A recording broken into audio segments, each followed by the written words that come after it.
warahmatullahi wabarakatuh. Halo Bapak Ibu, perkenalkan saya Alia Yovika. Saya Lydia Francisca Octavia. Kami mahasiswa Pasca Sarjana UIN Muhammad Yunus Batu Sangkar akan mempresentasikan tugas kami kelompok 3 tentang konsep perencanaan pendidikan Islam untuk mata kuliah perencanaan pendidikan Islam bersama Bapak dosen Dr. Haji Asmendri SAG MPD. Baiklah Bapak Ibu, kita masuk kepada definisi konsep dasar perencanaan pendidikan. Menurut para ahli, perencanaan pendidikan adalah proses sistematis dalam merumuskan tujuan, menyusun program, memilih metode pengajaran, mengalokasikan sumber daya, serta melakukan evaluasi untuk memastikan bahwa tujuan pendidikan tercapai secara efektif. Perencanaan ini bertujuan untuk meningkatkan kualitas pendidikan dengan mempertimbangkan perubahan sosial, perkembangan teknologi, dan kebutuhan peserta didik. Selanjutnya, kita masuk kepada ruang lingkup perencanaan pendidikan.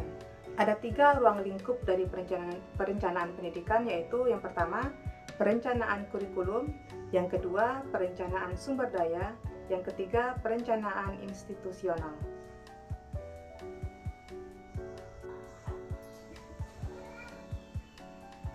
Perencanaan kurikulum merupakan proses pengembangan, penyusunan, dan pengorganisasian materi pelajaran, metode pembelajaran, serta evaluasi pendidikan untuk mencapai tujuan pendidikan yang telah ditetapkan. Dalam konteks ini, perencanaan kurikulum mencakup beberapa hal, yaitu yang pertama, tujuan pendidikan. Kurikulum disusun untuk mencapai tujuan pendidikan yang sesuai dengan kebutuhan peserta didik, masyarakat, dan tuntutan global, serta relevan dengan ideologi atau nilai-nilai tertentu seperti agama, budaya, atau kebijakan negara. Yang kedua, struktur dan isi kurikulum meliputi pemilihan mata pelajaran, materi yang diajarkan, urutan topik, serta bobot pembelajaran untuk setiap tingkatan pendidikan. Perencanaan kurikulum juga memastikan keseimbangan antara ilmu pengetahuan, keterampilan, serta pengembangan karakter. Yang ketiga yaitu metode dan pendekatan pembelajaran. Penentuan strategi dan metode yang akan digunakan dalam proses belajar mengajar seperti pendekatan tematik, berbasis proyek, atau inquiry-based learning. Selanjutnya yaitu evaluasi dan asesmen. Perencanaan bagaimana keberhasilan kurikulum akan dievaluasi, baik melalui penilaian formatif, sumatif, maupun evaluasi kompetensi peserta didik secara keseluruhan. Yang kedua yaitu perencanaan sumber daya. Perencanaan sumber daya mencakup pengelolaan semua sumber daya yang dibutuhkan untuk mendukung proses pendidikan. Beberapa komponen yang penting dalam perencanaan ini adalah yang pertama, sumber daya manusia. Perencanaan ini melibatkan perekrutan, pengembangan, dan pengelolaan tenaga pendidik dan kependidikan. Guru dan staf harus memiliki kompetensi yang memadai, baik dalam aspek pengajaran maupun pengelolaan sekolah. Yang kedua yaitu pelatihan dan pengembangan profesional. Perencanaan pelatihan untuk meningkatkan kapasitas guru dan staf agar selalu up to date dengan metode pendidikan terbaru. Yang ketiga, sumber daya finansial. Perencanaan anggaran yang mencakup pendanaan untuk operasional, program pengembangan, sarana dan prasarana, serta gaji guru dan staf. Sumber daya finansial yang dikelola dengan baik memastikan kelangsungan dan efektivitas pendidikan. Yang keempat, sumber daya fisik dan teknologi. Menyediakan fasilitas dan infrastruktur yang memadai seperti ruang kelas, laboratorium, perpustakaan, serta alat-alat teknologi informasi dan komunikasi atau TIK untuk mendukung proses pembelajaran yang lebih efektif. Teknologi saat ini memainkan peran penting dalam mendukung pendidikan melalui pembelajaran daring, penggunaan perangkat lunak pendidikan, dan sistem manajemen sekolah. Dan terakhir yaitu perencanaan institusional, yaitu upaya untuk menyusun strategi untuk pengelolaan lembaga pendidikan secara keseluruhan agar mampu mencapai visi, misi, dan tujuan jangka panjangnya. Beberapa elemen penting dalam perencanaan institusional meliputi yang pertama, visi dan misi dari institusi. Perencanaan yang berfokus pada merumuskan arah, cita-cita, dan tujuan lembaga pendidikan dalam jangka panjang. Ini mencakup nilai-nilai dan prinsip yang mendasari operasional sekolah. Yang kedua, organisasi dan struktur lembaga. Menyusun struktur organisasi sekolah yang jelas, termasuk pembagian tugas, wewenang, serta tanggung jawab setiap individu atau departemen.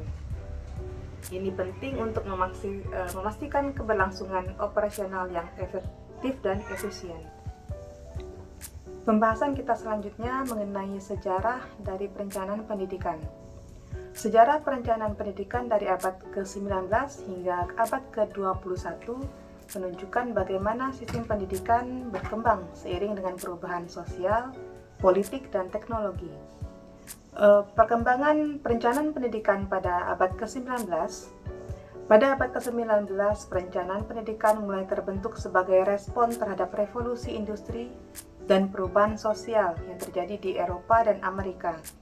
Pendidikan yang terstruktur mulai dipandang sebagai kebutuhan untuk mendukung perkembangan ekonomi dan masyarakat yang semakin kompleks. Tokoh penting seperti John Dewey di akhir abad ke-19 mengembangkan konsep pendidikan progresif yang menekankan pengalaman praktis dan pengembangan intelektual siswa. Dewey memperkenalkan pendidikan sebagai cara untuk membentuk warga negara yang demokratis dan berpikir kritis. Selanjutnya adalah perencanaan pendidikan pada abad ke-20.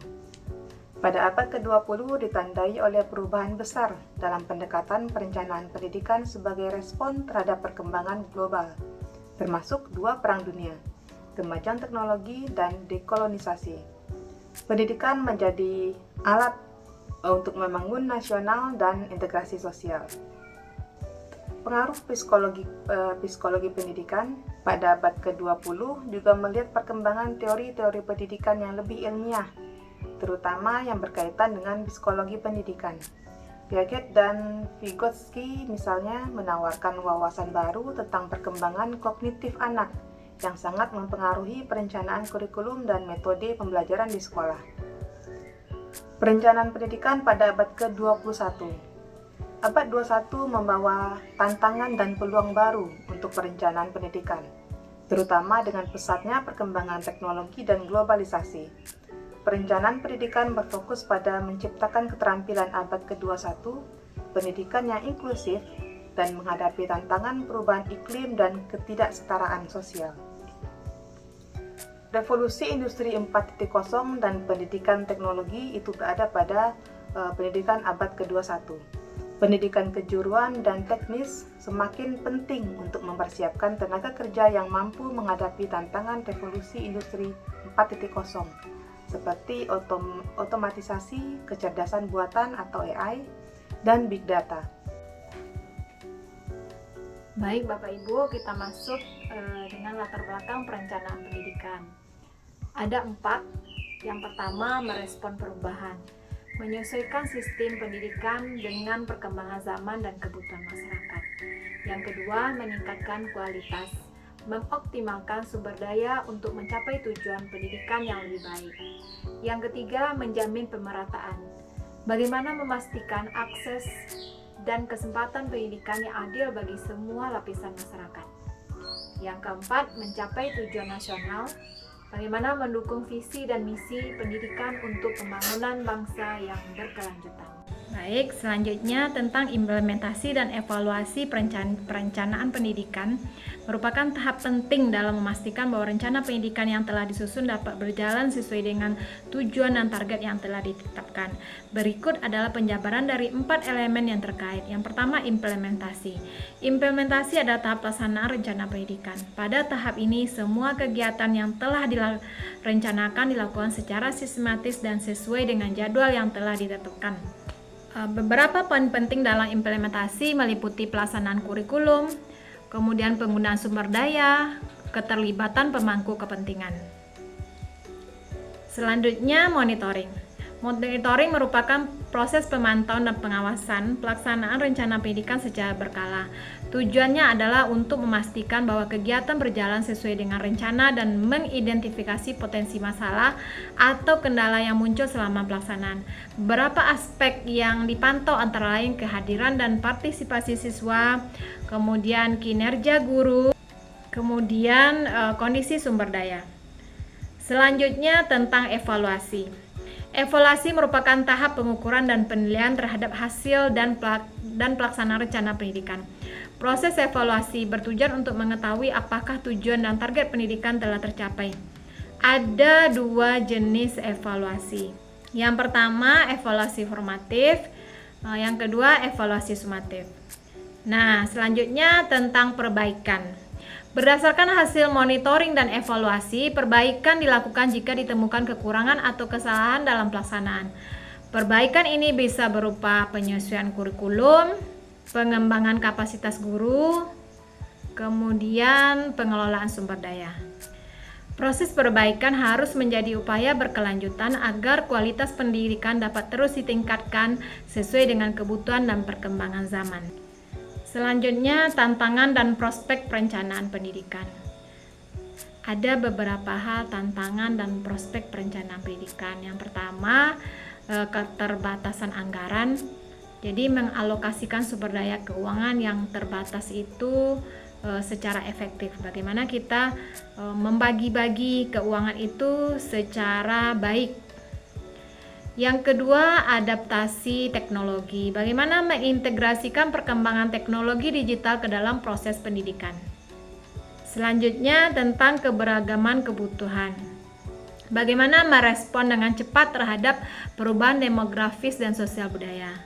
Terakhir, kolaborasi pemangku kepentingan. Jadi, bagaimana mengkoordinasikan berbagai pihak terkait hal yang ingin dicapai untuk tujuan pendidikan bersama. Demikian Bapak Ibu hasil presentasi dari kelompok kami. Atas perhatiannya diucapkan terima kasih. Assalamualaikum warahmatullahi wabarakatuh.